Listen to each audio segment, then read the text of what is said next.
중심으로 좀 말씀을 드리도록 하겠습니다. 어저께 우리 얻는 의, 그리스도께서 우리의 의가 되신다는 주제로 좀 말씀을 드렸고요. 오늘은 믿음이 무엇이냐 하는 부분에 대해서 좀 말씀을 드리도록 하겠습니다. 자, 우리가 이 의와 생명을 무엇으로 얻는가 하면 믿음으로 얻습니다. 우리 예수님 믿으세요? 하나님 잘 믿으세요? 네, 아멘입니다. 근데 믿음이 뭡니까? 이렇게 물으면 여러분 뭐라고 대답하시겠습니까? 믿는다는 게 무엇이죠? 그러면 이게 참 모호하다는 생각이 들죠? 믿는다는 게 뭐지? 네, 믿는다는 게 뭔가? 자, 야고보 2장 19절에 보니까 귀신들도, 즉 마귀도 뭐가 있어요? 믿음이 있습니다. 그러면 마귀도 믿음이 있고 우리도 믿음이 있다면, 우리가 구원을 받는다면 누구도 구원받아야 돼요? 마귀도 구원받아야 됩니다. 왜요? 뭐 한다고요? 믿어요. 제가 약간 농담같이 하는 말이 뭐냐 하면, 마귀가 우리보다 믿음이 더 좋아요. 왜냐하면 우리는 믿고 떨지는 않잖아요, 별로. 근데 마귀는 뭐까지 해요? 믿고 심지어는 떨어요. 우리보다 믿음이 더 좋아요. 그죠? 그럼 마귀가 먼저 하늘나라 가겠네, 그죠? 자, 그러면 우리 믿음이 뭐냐 하는 것에 대해서 우리 정로의 계단에 있는 말씀을 좀 볼게요. 우리는 믿음의 참된 의미를 이해해야 한다. 이미 알고 있는 무언가를 사실로 믿는다고 해서 우리가 믿음을 나타낸다고 할 수는 없다. 자, 이게 내용이 뭐냐 하면, 여러분 하나님께서 살아계신 거 믿습니까? 네. 그리고 이게 하나님의 말씀이 진실하다는 거 여러분 믿습니까? 네, 믿습니다. 천사가 있다는 건 믿으십니까? 네. 예수님 재림 믿으세요? 네, 믿습니다. 그거 마귀도 믿어요. 그죠? 그거 마귀도 믿어요. 우리보다 더 확실히 알아요. 성경은 귀신들도 믿고 떠느니라 라고 말한다. 그러나 이것은 뭐가 아니래요? 믿음이 아니에요. 이건 믿음이 아니라고요. 근데 이게 아예 믿음이 아닌 게 아니라 이것도 믿음이에요. 그죠? 이것도 믿음인데 무슨 믿음이 아니냐 하면 우리를 구원하는 믿음은 아니에요. 여러분, 우리가 교회를 나오면서 하나님 살아계신 거 믿고 성경이 진실하다는 거 믿고 재림도 믿고 천사도 믿고 예수님도 믿고 그것 믿는다고 해서 구원받는 것은 아닙니다. 그러면 진짜 믿음이라는 게 뭐냐? 이어서 이렇게 말씀하고 있습니다. 하나님의 말씀을 믿을 뿐만 아니라 무엇을 하나님께 바쳐요? 의지를 하나님께 바치는 것. 다시 말씀을 드리면 무엇을 하나님께 바치고요? 마음을 하나님께 바치고 또 뭐를요? 애정을 하나님께 두는 그것이 믿음이다. 그러면 마귀는 이거 할까요? 안 할까요? 안 해요. 마귀는 이거 안 해요. 그러니까 믿음으로 구원 얻는다 할 때 그 믿음은 뭐예요? 이거예요. 이게 진짜 믿음이에요. 앞에 있는 그 믿음의 기초 위에 우리는 뭐까지 쌓아야 되느냐 하면 저거를 해야 됩니다. 그러니까 진리에 동의만 한다고 해서 우리가 구원받는 것은 아닙니다. 어떤 신학적인 교의에 동의하기 때문에 자신들이 당연히 그리스도인이라고 생각하는 많은 사람들이 있지만, 어떤 사람들은, 여러분, 우리 재림교회 기본 교리가 몇 개죠? 28개가 있죠? 28개. 그거 다 여러분 동의하시나요? 네. 그거 동의 안 하면 안 되죠? 그러나 그거 동의한다고 해서 그리스도인이 되는 것은 아닙니다. 네. 자, 그러면 우리 시대소망에 있는 말씀을 한번 볼게요. 사람이 온전한 의미에서 그리스도를 뭐 하는 자가 될 수 있기 전에, 믿는 자가 될 수 있기 전에 뭐를 비워야 된대요? 자아를 비워야 된대요. 자아가 포기될 때, 그때 주님께서 사람을 새로운 피조물로 만드실 수 있으시다. 그러니까 거듭난다라고 하는 것은 새로 태어나는 거거든요. 새로운 피조물이 되는 거예요. 근데 우리가 뭐 할 때 하나님께서 우리를 새롭게 재창조해 주시는가 하면 뭐가 포기될 때요? 자아가 포기될 때. 자, 순종만이 간합된다. 자신을 포기하는 것, 즉 자아를 포기하는 거죠. 이것이 그리스도의 가르침의 뭐다? 요지다. 여러분, 요지가 뭐예요? 이쑤시개인가요? 이쑤시개도 요지라 그러죠? 그 요지 말고. 제가 여러분을 너무 무시해서 그런 건 아니고요. 네. 대략, 그러니까 중심이다 그죠? 네. 그러니까 예수님이 우리에게 가르치는 것이 바로 그겁니다. 그러면 자아가 뭔가요? 자아가 포기되어야 된다 그러는데 자아가 뭔가? 자아라고 하는 것은 아담이 선악과를 먹는 순간 아담의 그 무죄했던 본성 속에 누구의 본성이 들어왔는가 하면 무엇이 들어와요? 저게 DNA죠. 저 뒤에 배경 그림이. 유전인자가 들어왔어요. 아주 그 깊숙이 세포마다 가장 깊숙이 아담이 그걸 받았는데 아담이 이 사단의 본성을 받을 때 아담 안에서 누구도 다 받았어요. 저도 받고 우리 모두가 다 받았어요. 근데 사단이 우리에게 넣어준 그 죄의 근본 뿌리가 뭐냐 하면 뭐예요? 이기심이에요. 이기심의 뿌리. 제가 오늘 어저께인가 그저께인가 원주 장날이었어요. 제가 집사람하고 가서 저희 장모님께서 반시 있죠, 반시를 한 박스 이렇게 사주셨어요. 집에 와서 오늘 아침에 제가 일어나서 2개를 꺼내가지고 하나는 집사람 거, 하나는 내 거 해서 내 거 딱 먹으려고 보니까 내 거는 전박이에 막 이렇게 지저분해요. 집사람 거는 좋아요. 반대로 됐다. 집사람 자리에 있는 거는 안 좋고 제 자리에 있는 거는 좋고 제가 어느 거 먹었을까요? 여러분 당연히 집사람한테 좋은 거 줄 것 같죠? 남편과 아내 가운데도 뭐가 작용하는지 아세요? 이기심이 작용해요. 심지어 부모 자식 간에도 그래요. 우리의 본성 속에 있습니다. 저는 좋은 거 먹었을까요? 나쁜 거 먹었을까요? 비밀입니다.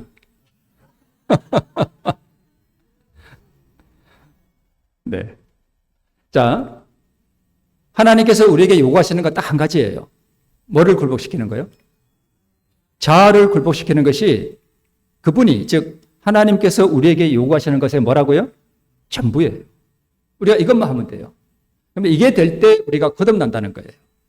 네.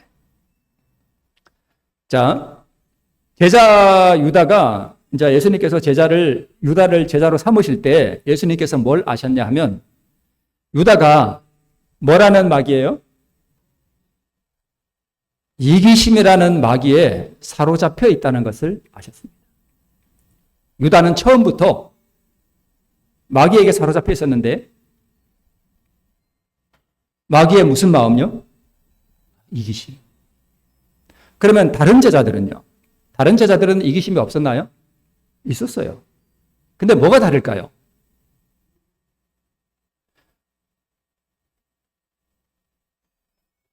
제가 이것까지 설명하기엔 좀 바쁘니까 그냥 넘어갈게요.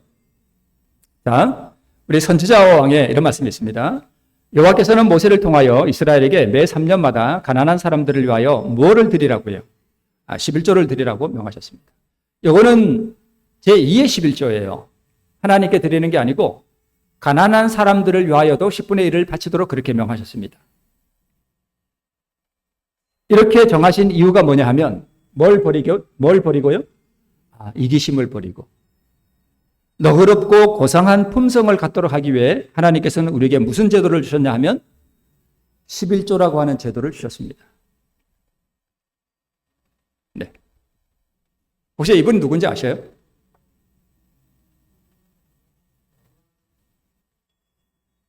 황정민이라는 배우예요. 제가 얼마 전에 봤는데 배우니까 돈 잘 벌겠죠. 이분이 260억을 기부를 했대요.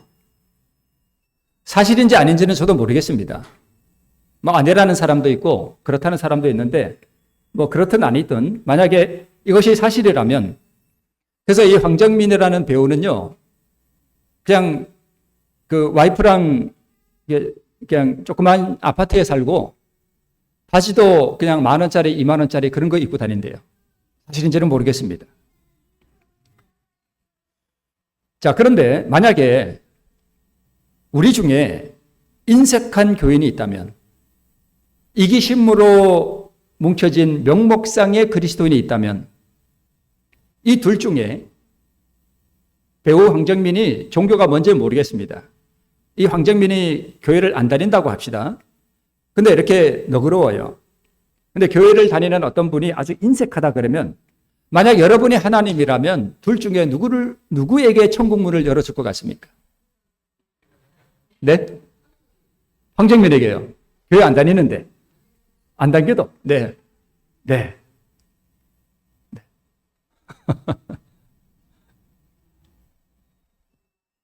오늘 우리는 어떻습니까? 이 그림은 뭐냐 하면 예수님께서 아이들을 이렇게 끌어안으시고 축복해 주시는 장면입니다. 근데 이걸 누가 봤냐 하면 부자 법관이 봤습니다. 부자 법관이 예수님이 이 아이들을 그렇게 사랑해주고 끌어안고 축복해주고 사랑스러워하는 모습을 보고 부자 법관이 너무너무 감동을 받았어요. 그래서 이 부자 법관이 예수님께 꿇어 엎드려서 뭐라고 말했는지 여러분 아시죠? 자, 이게 시대소망에 보면 그토록 부드럽게 아이들을 영접하여 그의 팔에 안으시는 것을 본 그의 마음은 구주에 대한 사랑으로 뭐 했대요? 불타올랐대요. 가진 건 돈밖에 없어서 주머니에서 돈이 막 나와.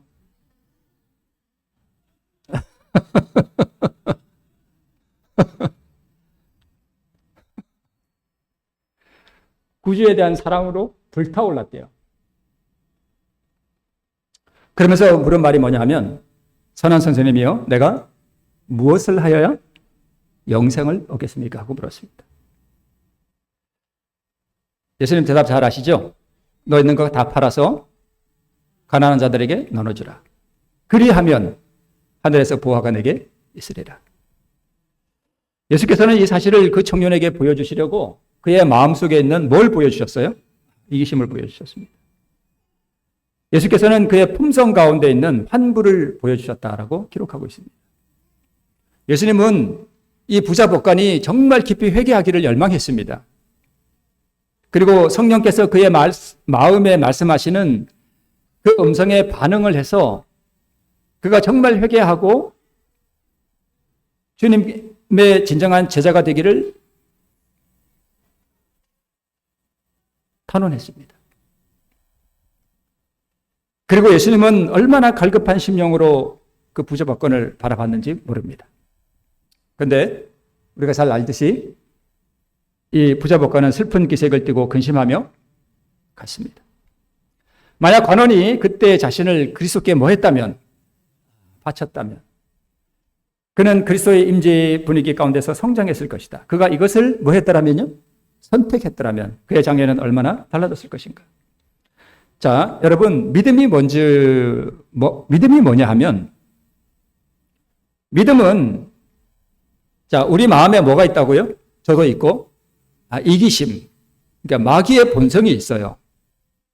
그래서 감을 두 개 놓고도 좋은 건 내가 먹고 싶고, 좀 이렇게 나쁜 거는 누구 주고 싶어요? 네. 그게 인간의 마음이에요. 네, 여러분 안 그러시죠? 네. 근데, 자, 인간의 마음은요, 그 별 것 없는 홍시 두 개를 놓고도 마음에 뭐가 일어나냐면 갈등이 일어나요. 좋은 거 내가 먹고 싶다니까요. 갈등이 일어나요. 그러면, 자, 믿음은 마음을 하나님께 뭐 하는 거라고요? 바치는 거, 애정을 하나님께 두는 거예요. 그러면 하나님 대신에 내 아내와 나를 비교해 놓고 본다면, 내가 정말 아내를 사랑한다면 무엇을 줄까요? 아내에게 좋은 거. 내 마음에는 좋은 거 먹고 싶은데 하나님은 내 이웃을 뭐 하라고요? 사랑하래요. 그러면 그 홍시가 별거 아니지만 나는 나쁜 거 먹고 좋은 것은 제 아내를 줘야 돼요. 그죠? 근데 내 마음에서는 내가 좋은 거 먹고 싶단 말이에요. 그럼 내 마음에서 뭐가 일어나요? 갈등이 일어나요. 아이고, 우리 집사님 웃으시는 게, 아이고, 목사님, 홍시 하나 갖고 그걸 그러시요? 이런 표정으로 막 웃고 계셔요. 뭐, 홍시 하나 갖고 그러세요? 아이고, 목사님, 그냥 좋은 거 주지. 자, 그때 죄인이 뭘 해야 되냐면, 이것을 뭐 했더라면요? 선택했더라면. 그게 믿음이에요. 믿음은 뭐 하는 거예요? 하나님의 말씀을 선택하는 거예요. 하나님의 말씀에 따르기로 뭐 하는 거예요? 선택하는 거예요. 그걸 믿음이라 그래요. 잘 이해가 안 가실 거예요. 그리고 그렇게 선택하는 걸 순종이라 그래요. 혹시 여러분, 어제 여러분 제가 기억하라고 했던 그림 혹시 기억하시나요? 소가 뭐 하는 거예요? 밭 가는 거. 이 소가 우리예요. 농부는요? 하나님이세요. 소가 이랴 하면 어떻게 해요? 가요. 워 이러면 서요. 소가 참 이 짐승이요 똑똑해요. 우리 생각보다. 그리고 이 줄을 이렇게 넘기면 오른쪽으로 돌고 이렇게 돌고 하면 왼쪽으로 돌고. 자, 소가 만약에 우리라면, 내가 만약에 소라면 이 소의 마음에, 주인의 마음에 거역하고 싶은 사탄의 본성이 있어요. 그러면 이 소가 주인의 명령에 순종하기 위해서는 자기 마음대로 밭 안 갈고, 하기 싫은 밭 안 갈고 저쪽에 가서 한가롭게 풀 뜯으며 놀고 싶은 본성이 있죠. 그러면 주인이 이랴 하고 왼쪽으로 가자 할 때 그 말에 복종한다는 얘기는 뭘 포기했다는 얘기예요? 자아를 포기했다는 얘기예요. 그럼 자아가 포기될 때 이 소는 주인의 음성에 뭐 해요? 순종해요. 그러면 이 소는 내는 저쪽으로 가고 싶은데 주인이 이쪽으로 가자 하고 할 때 그 자아를 포기하기로 뭐 하는 거예요? 선택하는 거예요. 그걸 믿음이라 그래요. 그게 믿음이에요. 그래서 우리가 예수를 믿을 때에 주님께서 우리를 변화시킨다는 말씀은 내 마음에서 사탄의 본성이 올라와서 이것을 실행할 거냐 아니면 하나님의 말씀에 내 본성을 포기할 거냐라고 갈등이 일어날 때 그것을 포기하기로 선택하는 그것이 믿음이에요. 그 순간에 하나님께서 우리를 새로운 피조물로 만드신다는 거예요. 자, 나아만 장군이 엘리사의 음성을 듣고 요단강에 7번 씻으라는 말씀을 들었을 때에 그의 마음에 뭐가 일어났는가 하면 갈등이 일어났습니다. 이것들이 나를 뭘로 보고? 그래서 엄청 열받았어요. 나아만이 믿음으로 구원받은 거 아니에요. 엄청 열받았어요. 그래서 이것들이 나를 뭘로 보고? 그래서 이제 열왕기하 5장에 보면 내 생각에는 하면서 그 나오죠? 여러분 다 기억하시죠?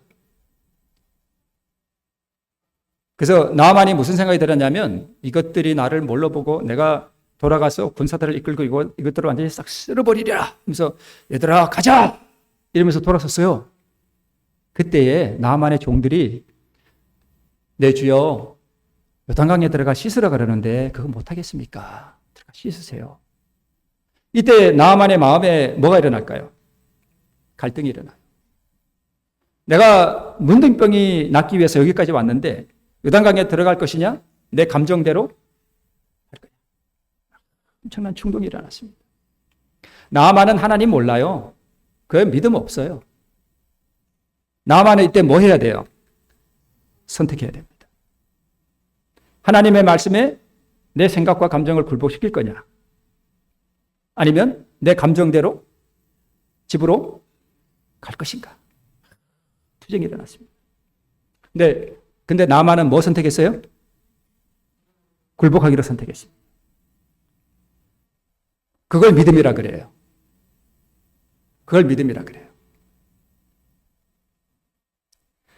그렇게 자신을 굴복시키고 그 음성에 순종해서 요단강에 들어갔을 때 7번 됐을 때 드디어 그의 병이 나았습니다.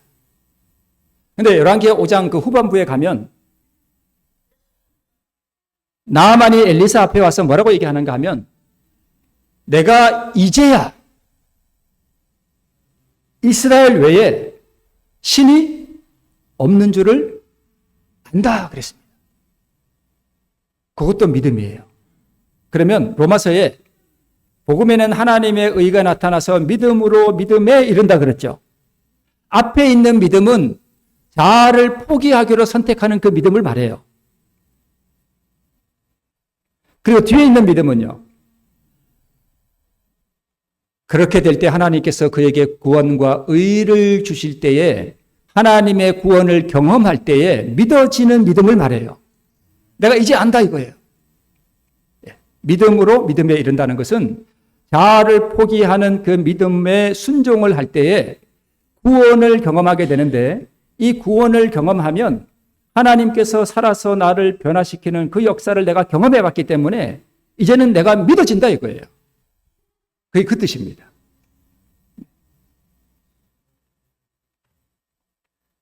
자, 하나님께서는 구원에 대한 하나의 표준을 세우셨는데 그게 뭐냐 하면 하나님 저와 저의 모든 소유가 나의 전 존재가 누구 것입니다?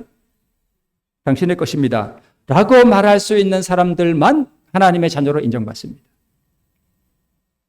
그런데 부자복권은 뭐라고 말했어요? 아니요. 나는 당신께 모든 것을 드릴 수 없습니다. 라고 이렇게 말했습니다. 부자복권이. 그러니까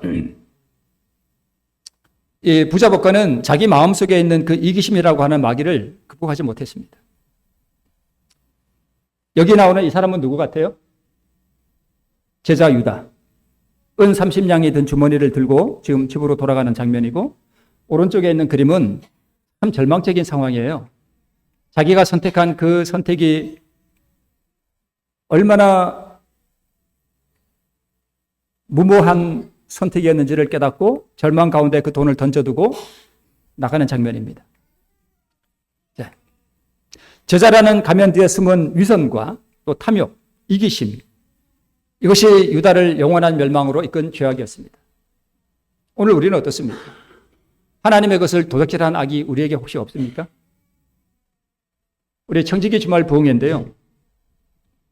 내가 만약 마땅히 하나님께 드려야 할 것을 내가 보류해 두고 있다면 내가 마땅히 하나님의 것으로 구분해야 할 것을 나의 어떤 이기심 때문에 나의 탐욕 때문에 내가 그것을 하나님께 드려야 할 것을 안 드리고 있다면 그것은 우리를 영원한 멸망으로 끌고 갈 죄악입니다.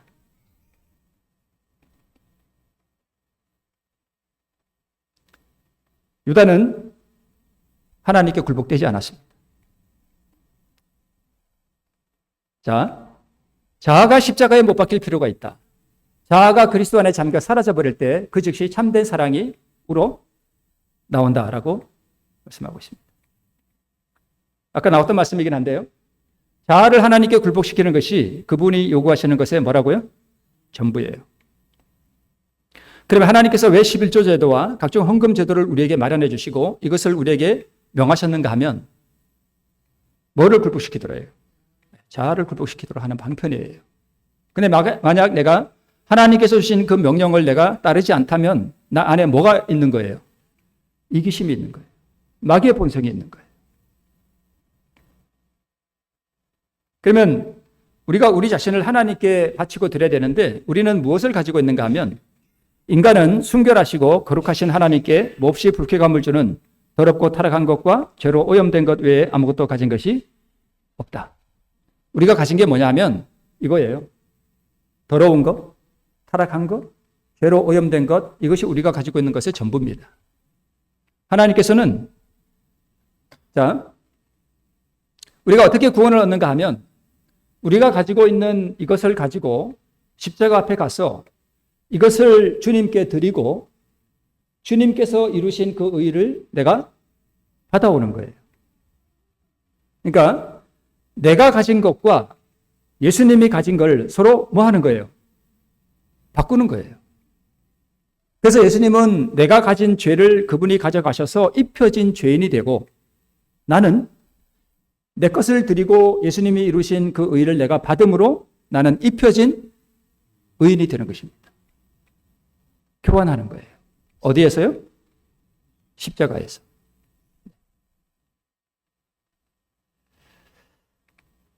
제가 목회를 어디서 처음 시작했는가 하면 홍천 시동이라는 곳에 거기서 시동을 걸었습니다. 근데 이제 제가 목회를 처음 하고 하는데 무슨 생각이 드냐면 저는 목회 공부를 좀 늦게 했습니다. 32살에 목회 공부를 시작했고 35세 장가를 갔습니다. 근데 목회를 이렇게 시작하려고 보니까 제가 목회를 하기 전에 신학 공부를 하기 전에 제가 회사를 다녔습니다. 좀 큰 회사였는데 근데 제가 가만히 생각해 보니까 그때는 제가 신앙이 좀 이렇게 좀 별로였던 것 같습니다. 뭘 안 드렸을 것 같아요? 11조를 안 드렸어요. 회사를 다니면서 한 번도 11조를 드린 적이 없어요.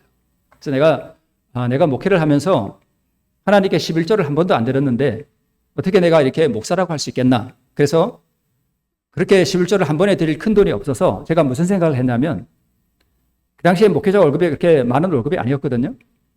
내가 한 달에 얼마씩 떼서 내가 드리지 않은 11조를 하나님께 뭐 해야 되겠다? 갚아야 되겠다. 이렇게 생각했습니다. 그래서 그 다음부터 한 달에 지금 정확히 기억이 안 나는데 30만 원인가 하여튼 뭐 50만 원인가를 떼서 제가 드리지 않은 그 11조를 하나님께 드렸습니다. 드리기 시작했습니다. 2달인가 3달 지났을 때 저희 어머니께 전화가 왔어요. 강원도 분이라 이제 강원도 사투리로 야야 이러면서 돈을 주시겠다는 거예요. 돈 준다는데 싫다 하시는 분 없죠? 그래서 받았습니다. 받았는데 딱 보니까 제가 갚아야 할 딱 11금 금액이었습니다. 그래서 한꺼번에 다 내버렸습니다.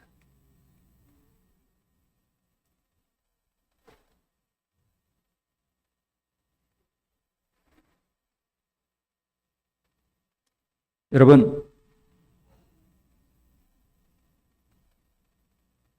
우리 마음에 어떤 이기심의 본성의 그 뿌리를 잘라버리지 아니하고 하나님께 드려야 할 것을 내가 안 드리고 그렇다면 그런 분들에게 하나님께서 천국 문을 열어주지 않습니다. 왜요? 그런 분들에게 천국 문을 열어주면 그 천국이 어떻게 될까요? 네, 다시 타락하게 됩니다. 하나님께서는 돈이 필요하지 않으신 분이에요. 그죠? 하나님은 돈이 필요 없으세요. 네. 온 마음을 반드시 하나님께 바쳐야 하나니 그래서 우리가 마음이 가는데 돈이 가는데 마음이 있죠. 그죠? 그래서 내가 하나님께 드려야 할 각종 헌물들과 11조와 이런 것들을 드리지 않는다는 뜻은 나는 내 애정을 하나님께 드릴 수 없습니다. 이 뜻이에요. 하나님을 사랑하지 않는 사람이 어떻게 하늘나라 가겠어요? 그죠? 내가 11조를 또는 각종 헌금을 하나님께 즐겨 드리지 않는 사람은 난 하나님 사랑하지 않습니다. 이런 분들이에요.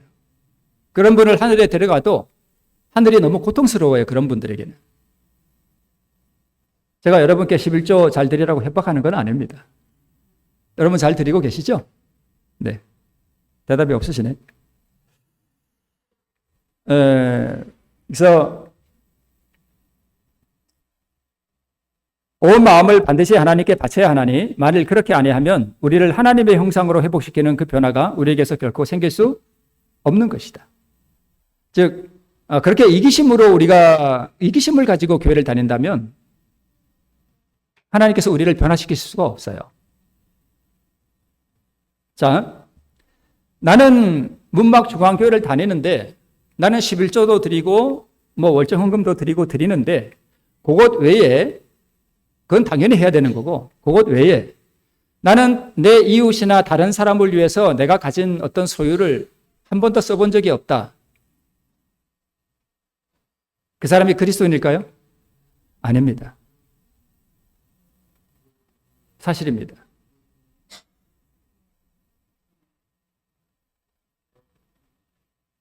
나는 내 가족과 사는 것이 어려워서 다른 사람에게 뭔가를 이렇게 기부를 하고 어려운 사람을 이렇게 돕는데 나는 전혀 그런 데 관심도 없고 그래 쓰지도 않는다. 그러면 10중 8구 그 사람은 그리스도인이 아닙니다. 자, 하나님을 사랑하고 내 이웃을 내 몸처럼 사랑하라 하는 이야기는 내가 가진 것을 다른 사람들에게 뭐 하는 거예요? 나누는 거예요. 제가 어떤 목사님이 제가 어떤 지구에 있을 때 우리 목사님들이 이렇게 모였습니다.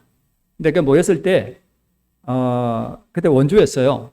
지역장 목사님이었는지 지구장 목사님이었는지는 잘 모르겠는데 그 목사님이 이제 잠깐 설교할 시간이 있어서 설교 도중에 이런 말씀을 하셔요. 제가 그 내용을 정확히 기억하지는 못하는데 부산위생병원에 어떤 한 응급 환자가 실려왔대요. 이게 부산일보인가 어디에 신문에 실렸던 이야기래요. 그러면서 말씀을 하시는데 그 신문의 내용이 뭐냐 하면 부산위생병원에 어떤 한 교인이 다쳐서 실려왔나 봐요. 당연히 우리 교인들이 뭘 갈까요? 문병을 가겠죠. 예, 문병을 갔습니다. 예, 문병을 갔는데 이 교인들이 그 환자를 위해서 어떤 상황이 있는지는 저도 잘 기억이 잘 모르겠습니다. 하여튼 기도를 했나 봐요. 당연히 가면 기도하겠죠. 그죠? 예, 기도를 하고 갔나 봐요. 근데 그걸 부산일보인가 이 기자가 그걸 봤어요. 그걸 보고 나서 그 부산일보에 뭐라고 썼냐면 제가 정확히 기억하는 말은 뭐냐면 그 환자에게 필요한 것은 기도가 아니라 피였다. 이렇게 써놨대요. 마지막에. 문장을 딱 이렇게 써놨대요.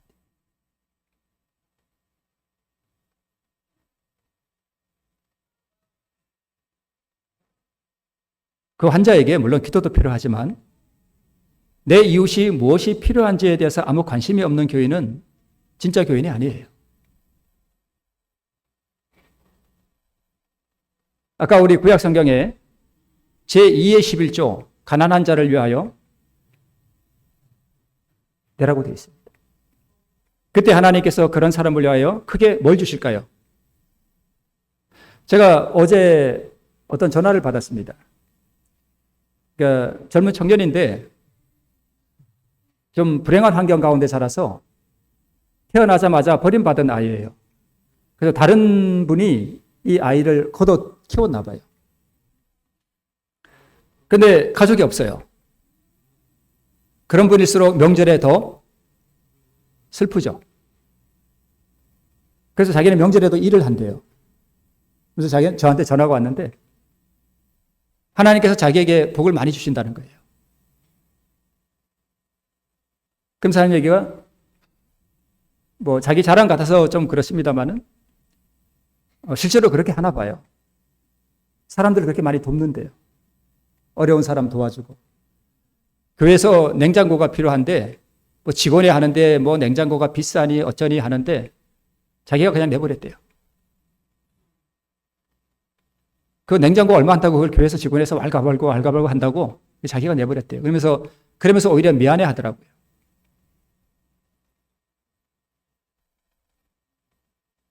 인색한 그리스도인은 그리스도인이 아닙니다.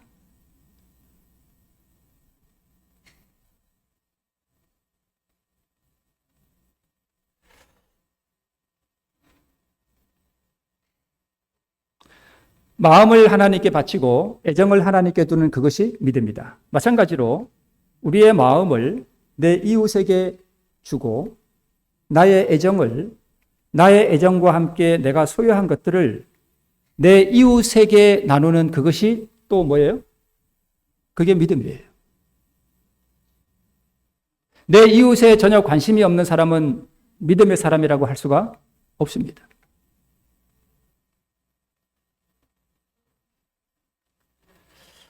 이러한 이기심에 더러운 탐욕을 품은 이에게 하늘 문은 열리지 않습니다. 거기에는 완전한 사랑만이 존재하는데요. 혹시 우리는 하나님의 것을 보류해 두었는가? 내가 내 이웃을 위해 하나님께서 나에게 맡겨주신 것을 나는 나만을 위해 쓰고 있는가? 나는 나와 내 가족만 위해서 나는 살고 있는가? 나는 다른 이에게 전혀 관심이 없는가? 나는 유다와 같은 이러한 이기심과 탐욕의 정신에 지배당하고 있는가?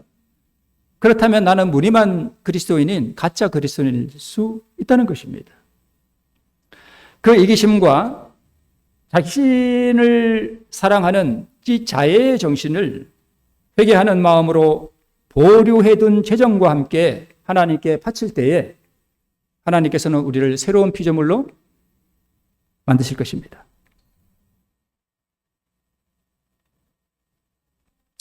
자, 거듭남은 우리 시대에 좀처럼 보기 어려운 진귀한 경험이다. 이것이 교회 안에 어려운 일이 그토록 많은 이유이다. 그리스도의 이름을 가진 사람들이 성화되지 못하고 거룩하지 못한 사람들이 참으로 많다. 그들은 침례를 받았지만 산채로 장례를 치루었다. 자아가 죽지 않았기 때문에 그들은 그리스도 안에 있는 산 생명으로 일어나지 못하였다. 교회 안에 어려운 일이 왜 그렇게 많습니까? 우리 재림교회 안에 어떤 교회는 교회를 건축하고 난 다음에 우리 문막중앙교회 헌당하나 봐요? 네. 10월 18일 날. 그래요. 여기 피아노가 이쪽에 있네요. 실제로 우리 재림교회에 건축하고 피아노를 이쪽에 놓느냐, 이쪽에 놓느냐로 교회가 싸워가지고 교회가 두 쪽이 된 교회가 있습니다. 진짜 있어요. 여러분 우습죠? 네. 근데 실제로 일어나요. 교회 안에 어려운 일이 왜 일어납니까? 뭐가 죽지 않았기 때문에. 자아가 죽지 않았기 때문에. 이쪽에 두면 어떻고 이쪽에 두면 어떻습니까? 내 생각대로 안 하고 내가 예를 들어서 수석 장로인데 직원에서 피아노는 오른쪽에 두는 게 좋을 것 같습니다. 그랬는데 다른 장로님이 장로님 왼쪽에 두는 게 좋지 않아요? 수석 장로가 기분 나쁘죠?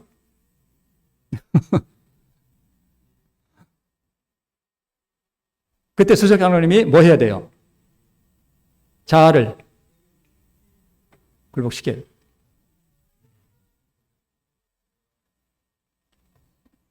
자, 그러면 이 말씀을 가만히 보면 그러면 거듭나려면 뭐 하면 돼요?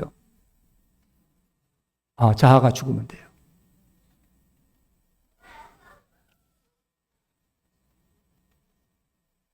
그래서 우리는 내 자아를 드리고요. 뭘 받아요? 그리스도의 의를 받아요. 이 내 자아를 드릴 때 이 자아 가운데 내가 인색하게 하나님께 드리기를 꺼려하는 그 이기심도 재정과 함께 하나님께 뭐 하는 거예요? 드리는 거예요. 그래서 여러분 문막중앙교회는 그런 분이 없으리라고 생각되지만 우리 청지기 주말 부흥회니까 만약 내가 하나님께 드려야 할 11조를 드리지 않고 있거나 내가 하나님께 드리는 무엇을 아까워하거나 인색한 마음을 가지고 있다면 그런 분에게 천국 문은 열리지 않습니다. 제가 너무 부정적으로 얘기하나요? 그러나 이것은 사실입니다.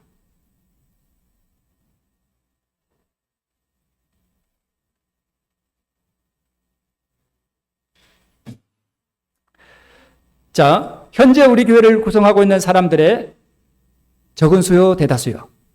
대다수가 죄악으로 인하여 뭔 상태에 있다고요? 죽은 상태에 있다. 거듭나지 못했다는 뜻입니다. 우리 교회가 장로교회인가요? 재림교회인가요? 재림교회예요. 우리 재림교회 교인들 대다수가 좀 죄송한 말씀입니다만 하늘 갈 준비가 전혀 안 돼 있다는 뜻입니다. 죽었다는 뜻이에요. 그러니까 산상보훈 18페이지에 의는 사랑이며 사랑은 하나님의 빛과 생명이다 그랬거든요. 그럼 죽어 있다는 얘기는 뭐가 없다는 얘기예요? 의가 없다는 얘기예요. 거듭나지 못했다는 뜻입니다.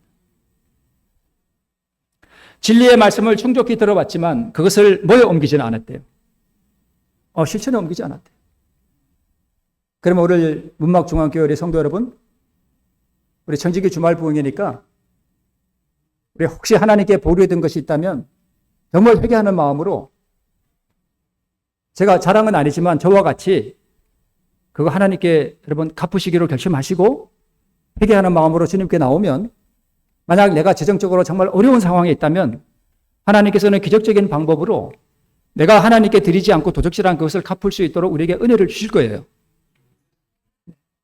하나님은 자유로운 분이세요. 네.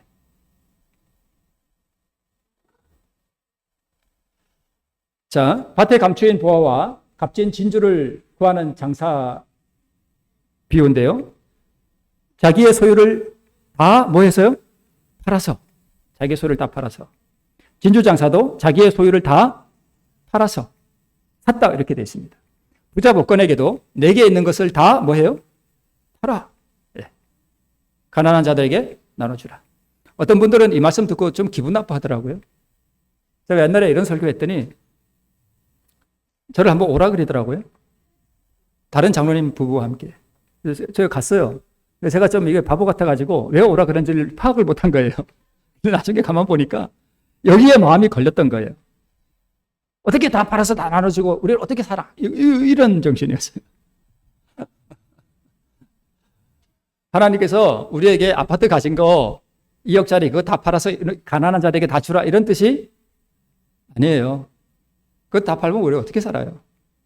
근데 이게 뭐냐 하면 내가 가진 모든 소유는 다 주님 것입니다 라고 인정하는 거예요. 예, 인정하는 거예요. 그 뜻입니다.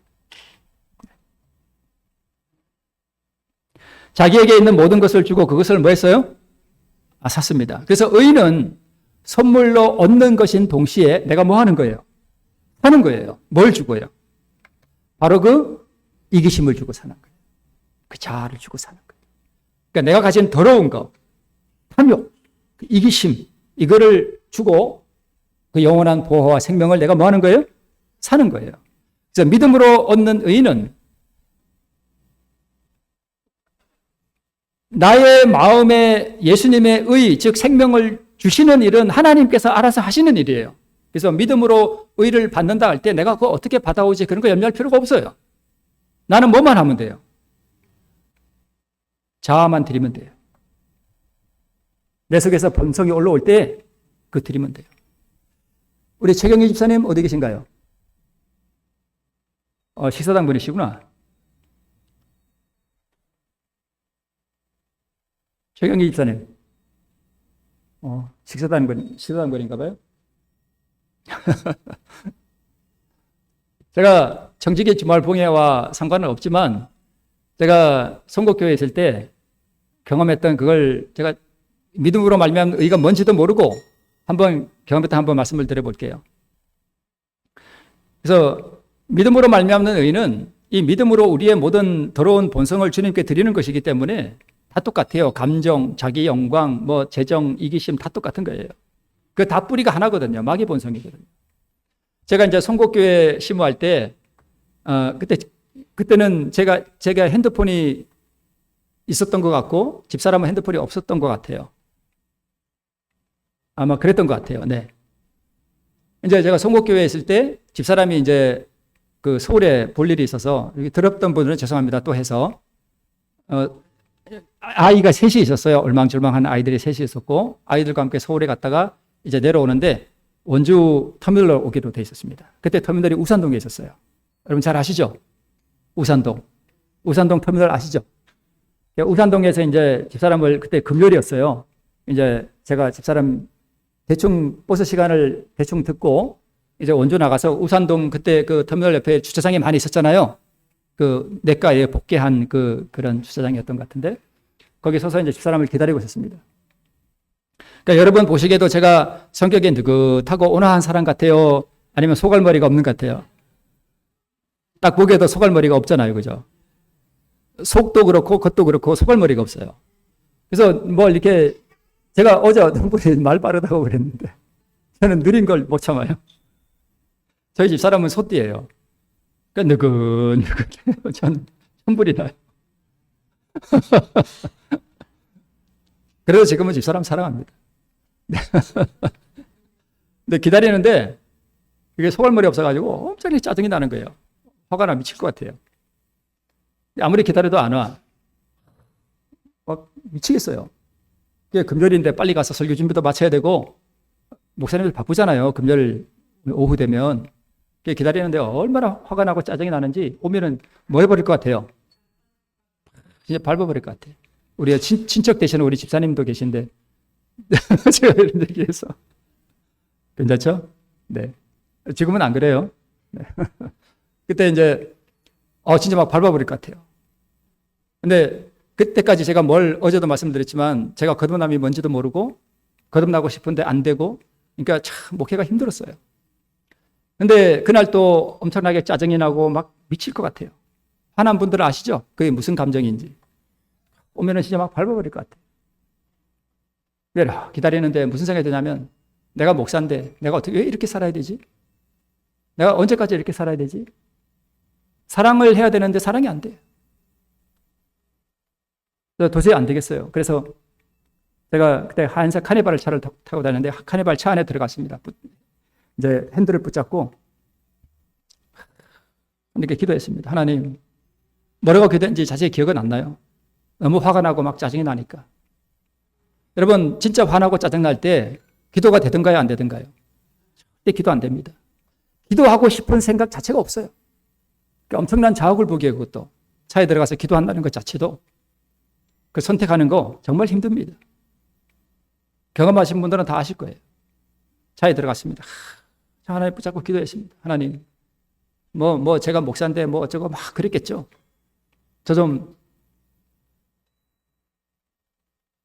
근데 참 붙잡고 있었는데 응답이 없어요. 더 미칠 것 같아요. 그래서 에이! 그러면서 나왔습니다. 창문을 열고 쾅 닫고 또 서서 언제 오나 하고 쳐다보고 있는데 또 이래서는 안 될 것 같아요. 또 들어갔습니다. 차 안에.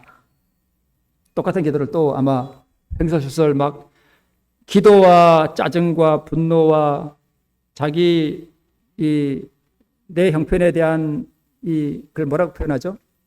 그 비참한 기분 그런 거 있죠. 왜? 막 짬뽕이 돼가지고 진짜 진흙탕에 빠진 것 같아요. 그 기도하고 섞여가지고 두 번째 참 기도했습니다. 안 돼요. 또 나왔습니다. 에이, 그러면서 이게 왜 이렇게 살아야 되지? 세 번째 또 들어갔어요. 그 하나하나가 사실은 자학을 보기예요. 근데 세 번째 들어가서 한참 기도하고 있는데 갑자기 이상한 일이 일어났습니다. 그렇게 분개하고 짜증나던 그 감정이 순식간에 사라졌어요. 갑자기. 저도 놀랐어요. 그래서 이게 무슨 일이지? 이제 제가 잘 표현하는 게 뭐냐면 여러분 그 시골에 가면 가마솥 있죠?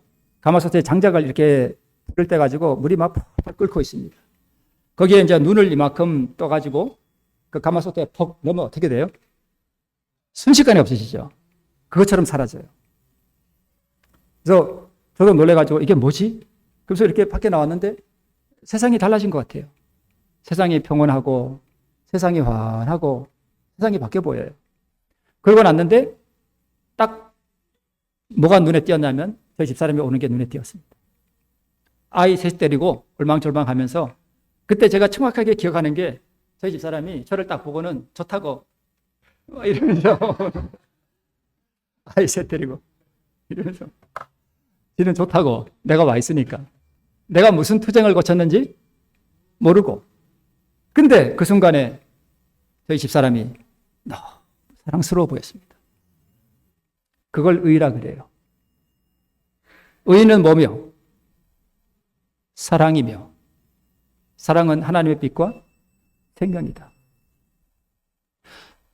내 그 감정에다가 이기심 이런 거 너도 다 통해요. 그래서 저는 마가복음에 나오는 그 갈릴리 호수의 폭풍이 있죠. 갈릴리 호수의 폭풍. 그 폭풍이 뭐예요? 내 마음속에 일어나는 바로 그 감정, 그게 호수의 폭풍이에요. 근데 제자들이 이게 억지로 참으려고 하니까 돼요, 안 돼요? 이게 물을 퍼내도 안 된다고요.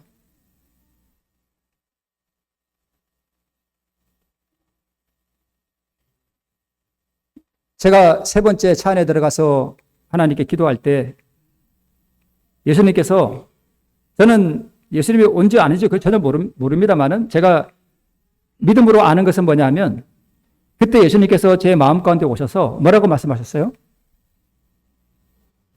잠잠하라, 고요하라. 제가 그 음성을 듣지는 못했습니다.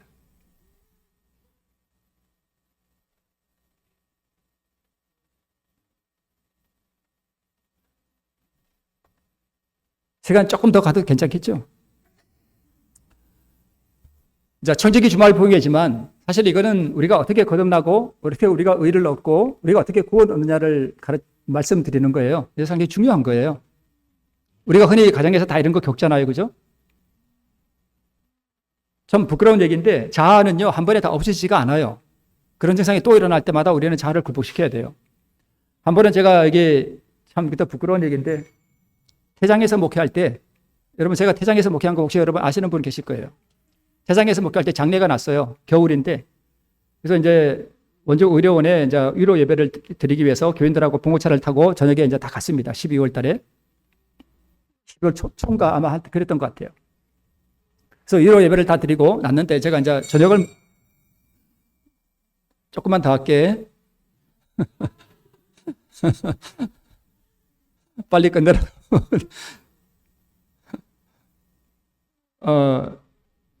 저녁을 먹으려고 이렇게 앉는데 집사람이 저보고 우리 둘째 아이가 남자거든요. 원주 삼육중학교 다니고 있었는데 가서 데리고 오래요.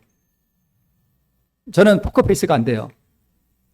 얼굴에 화가 팍 올라왔습니다. 여태까지 뭐 하고 있다가 아가 집에 온지 않은지도 모르고 이미 나름 밖에 어두워져 가고 있는데 그때 제 마음속에 붕괴가 올라왔습니다. 그 교인들이 볼까봐 얼른 돌아서서 나왔습니다. 제 화난 얼굴을 볼까봐. 그래서 차를 타고 원주 삼역으로 가는데 왜 화가 나면 점점 더 나죠?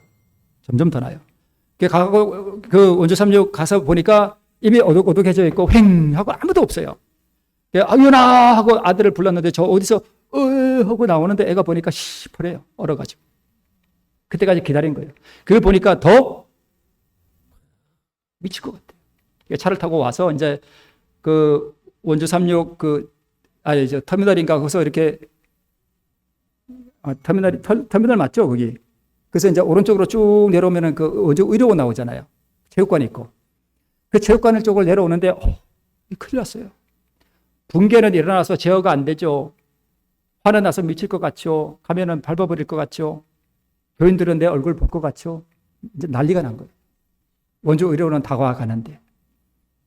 그때 제가 하나님께 이렇게 말씀드렸습니다. 하나님, 저 좀 살려주세요.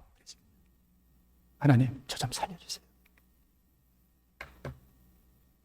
제자들이 북풍 가운데서 예수님께 뭐라고 말씀드렸죠? 살려달라고 그랬어요. 우리의 죽게 된 것을 돌아보지 아니하시나이까? 이 얘기가 뭐예요? 살려주세요 이거예요. 살려주세요. 우리 좀 살려주세요. 제가 여기 우산동에서는 못 들었지만 제가 하나님 저 좀 살려주세요 그랬을 때 제 마음 속에서 일어나는 생각인 듯 내 마음 밖에서 들리는 음성인 듯 내 속 깊은 데서 울리는 음성인 듯 형용할 수 없는 어떤 음성이 제 머릿속을 싹 스쳐 지나갔습니다. 그 음성이 뭐였냐면 제가 정확히 기억하는데 얘야 너도 잘못하지 않았니? 제가 표현은 이렇게 하는데 한없이 부드러운 음성이었습니다. 하나님께서 저를 얘야 이렇게 부르시더군요. 얘야 지 마누라 하나 사랑하지 못해가지고 지금 뻗쳐가지고 막 뭐 이러고 내려가는 저한테 우리 하나님께서 얘야 그렇게 부드러울 수가 없어요. 한없이 부드러운 음성이에요. 얘야 너도 잘못하지 않았니? 다 이르는 듯한 그 음성 그걸 제가 들었습니다. 제가 분명히 들었어요. 그때 제가 뭐라고 말씀드렸냐면 네 하나님 저도 잘못했습니다. 그랬습니다. 저도 잘못했습니다. 그리고 또 뭐 하나님 살려주세요 뭐 몇 마디 더 한 것 같아요. 그 순간에 그때는 우산동보다 화가 더 많이 났었던 것 같아요. 그때도 정말 순식간에 사라집니다. 그래서 저는 가끔 원주 나오거든요. 제가 영월에 살지만 생활권은 원주예요. 영월 안 가요. 주천이 이게 원주하고 가까워요. 그죠? 주천에 살리는. 그래서 원주 나와서 그 원주 체육관 부근을 지날 때마다 그 생각이 나요. 야, 여기서 내가 그랬지. 여기서 내가 그랬지. 나같이 이 초라한 인생에게 이 자기 붕괴한 감정을 추스리지도 못하는 이 인생에게 주님께서는 얼마나 부드러우셨던가. 마치 예수님을 배반하고 욕하면서 저주했던 그 베드로에게 그 동정어린 눈으로 바라보셨던 주님의 얼굴처럼 이 나 같은 인생에게 어떻게 그렇게 부드럽게 말씀하실 수 있는지. 저는 예수님의 품성이 이런 분이시구나 하는 것을 그때 조금 알았습니다.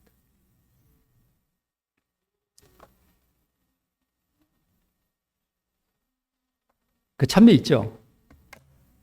갈릴리 작은 갈릴리 내 마음 작은 갈릴리. 그게 우리 마음이에요. 조그마한 그 바다. 조그마한 바다. 예수님이 그 좀 태평양 같은 데서 활동 안 하시고, 그죠? 어디서 주로 활동하셔요? 그 조그마한 갈릴리 바다. 거기 와서 활동하셔요. 그게 우리 밴댕이 같은 우리 마음이라니까요. 수시로 요동하는.